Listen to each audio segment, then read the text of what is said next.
Commander Lahore کے گھر پر حملہ ہوا تھا اور اس کے علاوہ دیگر فوجی تنصیبات پر جو حملے ہوئے تھے اس کے اوپر اب کارروائی ہوگی. کارروائی تو ہونی چاہیے, اس میں تو کوئی شک نہیں. اور میں بہت دیر سے بہت پہلے سے کہہ رہا ہوں کہ قانونی کارروائی جو بھی قانون کے مطابق ہے وہ تو ہونی چاہیے اور اس پر تو کسی قسم کا کوئی کمپرومائز نہیں ہونا چاہیے. اور جو بھی عوامل اس کے اندر کار فرما ہے ان کو آئیڈینٹیفائی کر لیں اور اس کے بعد ان کو اکارڈنگ ٹو دا لا آپ ٹریٹ کریں. ہاں, یہ ضرور ہونا چاہیے بیکاز آئین کا جو فنڈامنٹل رائٹس کا چیپٹر ہے وہ right to a fair trial کی بات کرتا ہے. اب right to a fair trial جب آئین کے اندر درج ہے تو اس کا مطلب یہ ہے کہ ملزم جو ہوتا ہے نا, ایکیوز جو ہوتا ہے نا, اس کے جو بھی حقوق ہیں ان حقوق کے مطابق اس کے خلاف کرمنل ٹرائل چلنا چاہیے. اور میں آپ کو یہ بتاتا چلوں کہ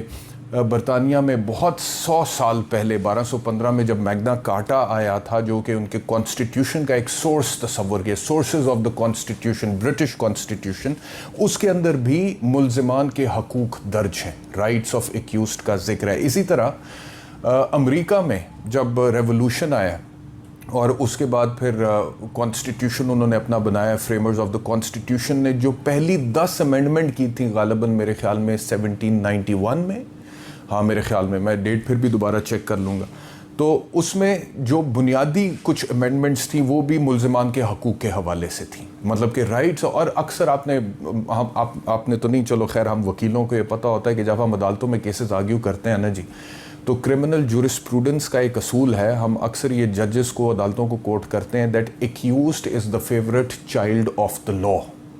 یعنی کہ یہ قانون کا فیوریٹ چائلڈ ہے. فیوریٹ چائلڈ کا مطلب یہ نہیں ہوتا کہ آپ اس کو رہا کر دیں, بری کر دیں یا اس کو کسی قسم کی کوئی لینینسی دے دیں یا ریلیف دے دیں جو کہ میرٹس پہ نہیں ہے. اس کا مطلب یہ ہے کہ اس کو فیئر ٹرائل دیں, لیکن اگر اس کے خلاف ایسا ایویڈنس آتا ہے جو کہ ان ریباٹیبل ہے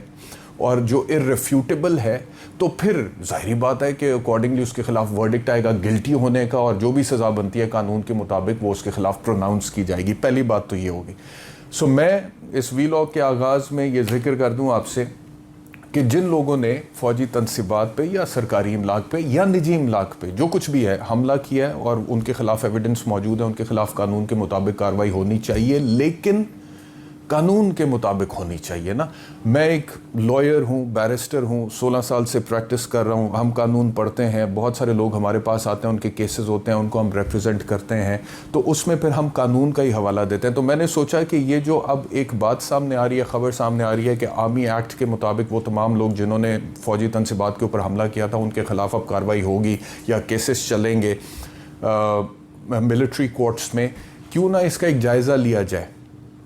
قانونی اعتبار سے کہ یہ پاسبل ہے یا نہیں ہے. اب شروع کرتے ہیں. سب سے پہلے میں آپ کو بتاتا ہوں ہسٹری سے. دیکھیں, پاکستان کا جو آئین ہے نا, the constitution of Islamic Republic of Pakistan, اس کے اندر عدالتوں کے حوالے سے پورا ایک چیپٹر ہے اور اس کا جو ہیڈنگ ہے وہ ہے دا جوڈیکیچر, اور اس میں پھر سپریم کورٹ کا بھی ذکر ہے, ہائی کورٹس کا بھی ذکر ہے اور سبارڈینیٹ کورٹس کا بھی ذکر ہے. اور یہ جو عدالتیں ہیں نا, پورا جو آئین ہے نا, اس کا جو اسپرٹ ہے وہ یہ ہے کہ جو ایک ریاست ہوتی ہے اس کے مختلف ستون ہوتے ہیں, جس میں ایک پارلیمنٹ ہے جو کہ قانون بناتی ہے, ایک انتظامیہ ایگزیکٹو ہے جو کہ اس قانون کو امپلیمنٹ کرتی ہے, اور ایک عدلیہ ہے جو قانون کی تشریح کرتی ہے.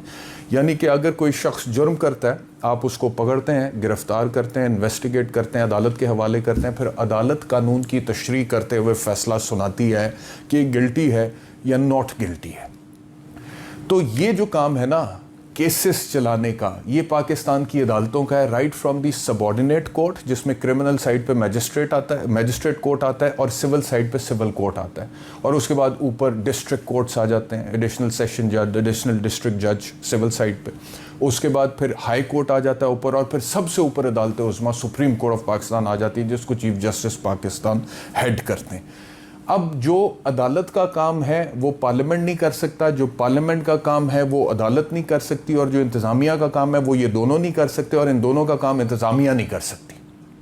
یہ ڈاکٹرن آف سیپریشن آف پاورز کہلاتا ہے جس کے اوپر ہمارا آئین بیس کرتا ہے. یہ بیسکس ہے, فنڈامنٹل ہے جو میں آپ کو بتا رہا ہوں, اور کسی بھی جمہوریت میں, سویلائزڈ کنٹری میں آپ کو یہی اصول نظر آئے گا, چاہے آپ برطانیہ کو دیکھ لیں, امریکہ کو دیکھ لیں, آسٹریلیا کو دیکھ لیں, نیوزی لینڈ کو دیکھ لیں, ہندوستان کو دیکھ لیں,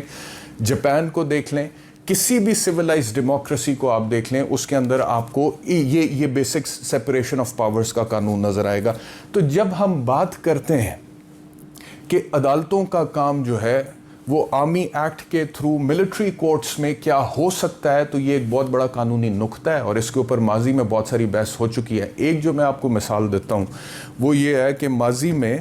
جنرل ضیاء الحق نے جب مارشل لاء لگایا تھا تو اس زمانے میں فوجی عدالتوں کا قیام ہوا تھا، اور اس ٹائم پہ سویلینز کو فوجی عدالتوں میں ٹرائی کیا جاتا رہا ہے۔ لیکن اس کے بعد جب وہ مارشل لاء ختم ہوا جنرل ضیاء الحق کا، تو اس کے بعد وہ سارے جتنے بھی قوانین وقتی طور پہ جنرل ضیاء الحق کے دور حکومت میں بنے تھے وہ بھی ختم ہو گئے، اور چیزیں واپس ویسی بحال ہو گئی۔ ایک دفعہ تو یہ ملٹری کورٹس یعنی کہ فوجی عدالتوں کا قیام ہوا تھا۔ دوسری دفعہ کب ہوا تھا؟ دوسری دفعہ ہوا تھا اے پی ایس پشاور کے بعد، جب پشاور میں اے پی ایس اسکول پہ دہشت گردوں نے حملہ، اور اس سے پہلے یہ یاد رکھیں، ذہن میں بات یاد رکھیں کہ اس سے پہلے جتنی بھی دہشت گردی ہو رہی تھی، کیونکہ دہشت گردی کا جن تو بوتل